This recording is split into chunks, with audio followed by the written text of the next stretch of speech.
Alright, guys, what's going on? Welcome back. Today we are going to be looking at The Millionaire Next Door. I know you must have heard about this book, but today we're going to take a deep dive into everything that has to do and how you can practice what have been taught in this book. My name is Obin Fidels. Just stick around. Let's get into it. So, very quickly, The Millionaire Next Door by Thomas J. and Williams D.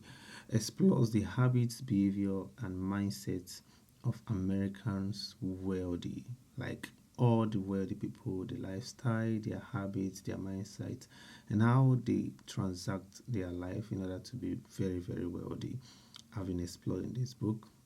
But surprisingly, many millionaires that we know don't live the flashy, extravagant lifestyle that we think they are. So basically, whatever you see on Instagram and all the social media platform is a little not exactly the way the millionaires actually live. Instead, they are often ordinary people living below their means, building their wealth over time through disciplined habits. They did not get to that point just so fast as we might think they do, and the habits they actually live is quite the one that is quite different from what we think they are, and those habits actually is what made them millionaire. So this book uncovers how everyday people like you and I can achieve financial independence by adopting the behaviors of these millionaires. So if you want to be like them, you might want to look at how they live and try to emulate that. That said, let's get into it. So what can we learn from these millionaires? I've had these six big ideas, and we are going to explore them one after the other and see how we can get the most of it. So, first of all, the first big idea is these billionaires and millionaires, they actually live below their means. We already stated that in the introduction. So they live below their means as against the way we see them with flashy car and feel okay, these guys they have the money, so they live the life. So most millionaires live frugally. That is, they are spending far less than they earn. So, this allows them to save, to invest a significant portion of their money into business ventures, leading to wealth accumulation over time. These guys don't just spend, they try as much as possible to spend far below their earnings, and as such have more money to invest on other ventures that gives them money. So basically, if you can start by thinking of tracking your spending to ensure you are living within your means, not all your income has to go into spending. So how do you do that? You avoid lifestyle inflation and make sure that whatever you're going for is something you really need. Okay, so for as an example, you can drive a reliable, affordable car instead of a luxury vehicle that makes you look like the rich, even when you can afford one. It's a little bit tricky. Not everything you can afford you should buy, especially if it is going to take the whole of your earnings. Okay, that said, let's just get to it as fast as possible. So, first of all, learn to live below your means. Not everything you can afford you should buy. All right, guy. That said, let's get to the second big idea. Wealth comes from saving, not spending. Millionaires, they prioritize saving a lot.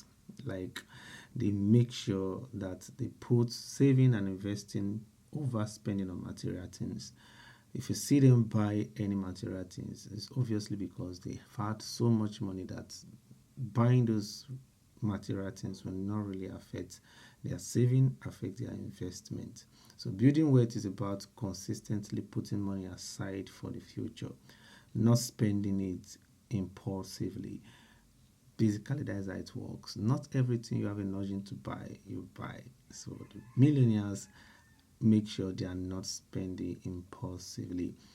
Okay, you can actually start emulating that by automating your savings and investment Okay, so don't just think about saving, don't just think about investing. Automate your savings and investment every time. Okay, so a percentage of your income each month should be automated into a system that saves for you or invests for you immediately. As an example, you can set up an automatic transfer to your savings or investment account for each payback. Remember, the idea behind this book review is to practice, to practice, to practice. So we are learning how they live their life, and then we're looking at how we can immediately integrate that into our system. So that said, make sure you think about savings and not just spending. So, what are you using your money for? Are you always spending it, or you're taking the time to think of how you can invest them? Next big idea here says invest in financial independence, not status. Yeah, a lot of people, especially in this age and time, are carried away by how they look, how people perceive them, which might be a good thing for your self-esteem, but really your investment when it comes to finances should be towards financial independence, not just status. So many millionaires value financial independence more than showing off wealth. They don't spend money to appear rich, but they focus on growing their assets. They don't spend money to appear rich, but on growing their assets. You too, my guy, should avoid making purchases to impress others or keep up with social standard. Instead, invest in assets like stocks, real estate, or businesses that will make you financially independent. Nobody's going to solve your problem for you. So, your best way or your best approach, your best bet is to invest in things that can really help you get out of the rat race into financial independence. You can choose to invest in rental property instead of buying the latest fashion or expensive gadgets. Instead of buying expensive gadgets, you can pay for softwares and tools that can enhance your job and give you better results. So the idea is focus on financial independence, not on status. People will love you when you are not bugging them. That said, let's move into the next one, self-discipline, which is actually the key to building wealth. No matter the level, self-discipline has proven to be the best way to feel to build wealth. And millionaires practice self-discipline by sticking to their financial goals and resisting unnecessary spending. A lot of this book revolves around reducing how much you're spending and increasing how much you're investing. So millionaires have the habit of disciplining themselves by sticking to their financial goals and not being tempted to waste money. They are consistent in saving, investing, and living frugally. They make that their goal and they stick to it. You can do that by setting clear financial goals every month, every year. Create a budget and stick to it. Avoid impulsive buying. Okay? Avoid it. Don't just look at everything you want and want to buy it, especially if they are luxuries or things that are unnecessary expenses. For example, before making a purchase, give yourself 24 hours waiting period to decide if this is necessary or just a want. So if it's just a want, then you might reconsider and make sure what you're buying is something that is really necessary for your growth and advancement. Next big idea is focus on building assets, not just income. So a lot of people are crazy about getting earning, but not your life should not be limited to how much income you can get per time, but really about building assets. I will review the book on Rich Dad Poor Dad and the necessity of really investing on assets because assets appreciate over time, but your income, even if they might appreciate, might be just a little. So the more you invest on assets, the better you get. Okay, so while earning a high income is helpful, what truly makes millionaires wealthy is the ability to accumulate assets that generate more wealth over time. Over time, those assets have compound interest and they grow exponentially. Those are the things that make the rich very wealthy. So invest in assets that can grow in value over time, like stocks, like bonds, real estate, rather than just focusing solely on making more income. That is very clear and straightforward. Look at it in better ways and see how you can take advantage of assets while they are still low in price so that you can benefit in the future. Last big idea here is economic self-sufficiency for the next generations. Millionaires are not just thinking about themselves, but they are looking at the future generations. So what do millionaires do? They often teach their children to be financially independent. So they teach them to be independent financially, to think financial independence, avoiding the trap of giving them excessive financial support. They do that a lot. They reduce how much assistance they can give so that their children can build the capacity to think on their own, manage money, and take financial responsibilities. So, if you really want to get out of the rat race and join the millionaires, you should also start thinking of or the generation after you. How are you going to incorporate all the ideas that we already shared in this book already?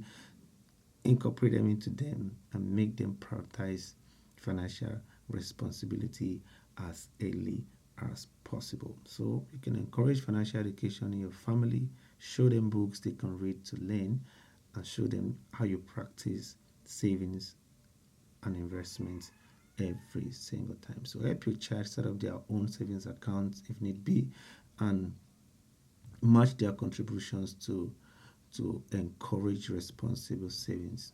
Actually see them do those things. Teach them how to do that. And whenever you're saving, tell them to take a portion of what they have and also save. That should not replace the place of learning viable skills that will help them earn, because why they start earning, that is only when they can save. Don't just make them save what you give to them, but teach them how to earn and then save from it. That said, let's look at some ways we can practice these big ideas that we already stated here. So number one way we can practice is to first of all learn how to track your monthly expenses and cut non-essential purchases. So to live within your means you should learn more of how to cut down your expenses, cut down your non-essential purchases. So instead of upgrading your phone each year, you can keep it for several years and then invest and save some money that you would have spent on upgrading your iPhone or buying a new phone. That you're really cutting down on unnecessary purchases, thereby living below your means. Okay, prioritize saving over spending. How do you do that? Set up an automatic transfer to your savings or investment account each year, making it a habit. So dedicate 10 to 20% of your paycheck to a retirement account or a brokerage account. That is the only way you can prioritize saving. Don't save after you've spent. Rather, you should save before spending. That's a good way and a good approach. So invest in assets, not on status. Yes, we already said that and we explained that extensively. You can practice that by redirecting your money, the money you want to spend on luxury, into income generating assets like rental purchases or dividend paying stocks. Every time you have that impulse to spend on luxury, think of pushing that money into an income generating asset instead of just wasting it on luxury. Yeah, it's good to take care of yourself, to love yourself, and give yourself some treats, but then be also sensitive. Like you make sure that you are also helping yourself, showing yourself love by investing on assets. So a good way to think about it is each time you want to give yourself a nice treat, give a portion to your investment and then a portion to your luxury. That said, let's look at the practice of discipline. Practice of discipline. How do you do that? You can create a budget and track all your purchases. Please learn how to do that little by little so that you can get used to it. You can use cash envelopes. You can use piggy, all those box that you put a little money into it, or digital track tools to limit your impulsive spending. Okay, set a cap to how much you can spend per month, except it is what of necessity that is spent beyond that. Okay, you can delay your major purchases by 24 to 48 hours to ensure they align with your financial goals. Don't be in a hurry to spend. All right, how do you build assets, not just income? Focus on acquiring assets. Let it be your goal every year that I'm going to buy more stock, I'm going to buy more bonds. I'm going to set a goal to actually own a real estate which will provide me long term wealth. Okay, think about that, set that about as your goal every year, and make sure that a portion of that goal is achieved every year. There is no point reading this book or following me in this review if you're not going to practice. Make it an habit. Look for something you can do daily to internalize the idea. That said, if you are doing all this, also have it in mind that you need to teach financial independence. And one of the easiest way to actually internalize an idea is to teach it, like I'm doing now. Doing this review reminds me every day of my responsibility of investing, of pushing the bar, of making sure that I'm walking out of the rat race into my financial independence. So what do you do? Encourage your friends, encourage your children to save money, to budget, to understand the value of hard work and financial responsibility. We all want to have that beautiful life, but it is more important we learn the habits of the millionaires, which is they save more, they spend less, they invest more in assets, and they teach others and their generations to come how to live the same life. So set up a savings challenge today. And I'd like you to comment in the comment section the capacity or the range of this challenge. Don't just set the challenge for your children, set the challenge for yourself first. They can learn from there. That said, that will be the end of this mind map. Remember where we started, the millionaire next door had his own principle. They all millionaires do have their own principles, and the most important part of it is that they live below their means and they focus more on saving, not on spending. They put their money into investments and they try as much as possible that financial independence is the goal, not their status. Make sure to like and subscribe. See you in the next one.